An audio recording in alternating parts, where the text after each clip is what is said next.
Ah, Katar. yo.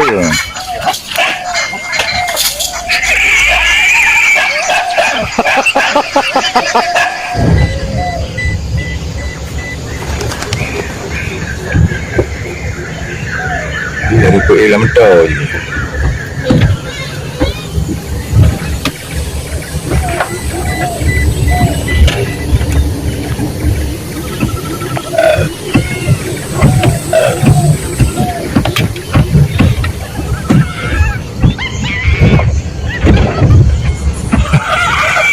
Apa itu gini? Enggak nih. Ini terus aja.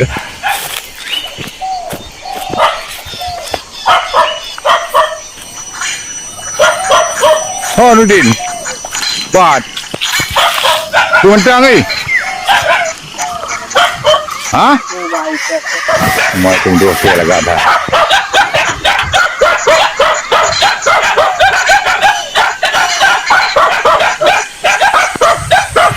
Nak saya tunggu.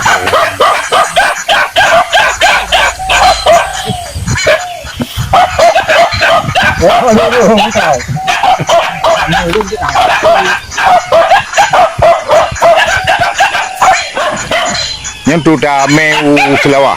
Ya, mau kita evakuasi ya Ya. ke Gunung Selawah. Karena kita harus evakuasi pada malam hari karena ini hewan malam ya. Ini jantan, Bantar.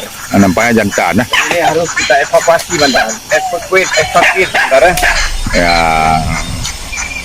Demi keselamatan dari kepunahan hewan ini, termasuk hewan yang dilindungi, Bantar ya.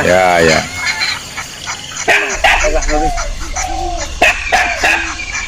Sekarang proses melakukan evakuasi untuk dipindahkan ke habitat aslinya, Bantar. Ya. Katar. Yo.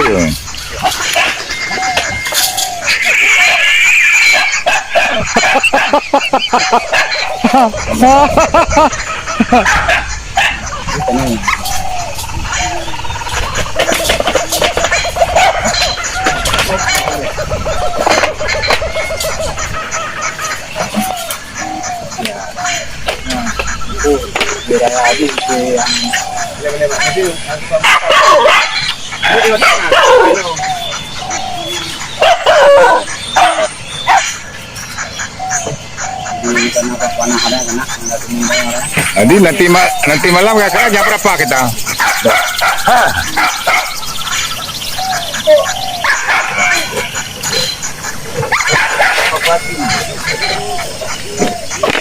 Jadi jam-jam 8 nanti malam ya, kita bawa ya. Malam kita evakuasi. Ya.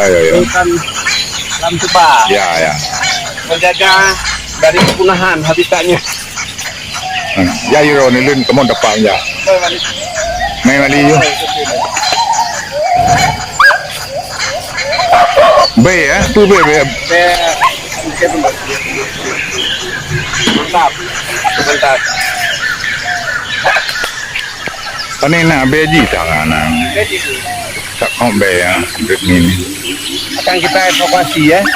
Jadi kita akan melakukan pemindahan ke habitat aslinya Gunung Selawah ya. Gunung Selawah pada malam hari nanti. Jadi tidak bisa kita pertahankan di sini. Dia akan mati. Satu ekor mati. Itu harus kita tunggu mungkin untuk dapat sebesar itu 10 tahun yang akan datang.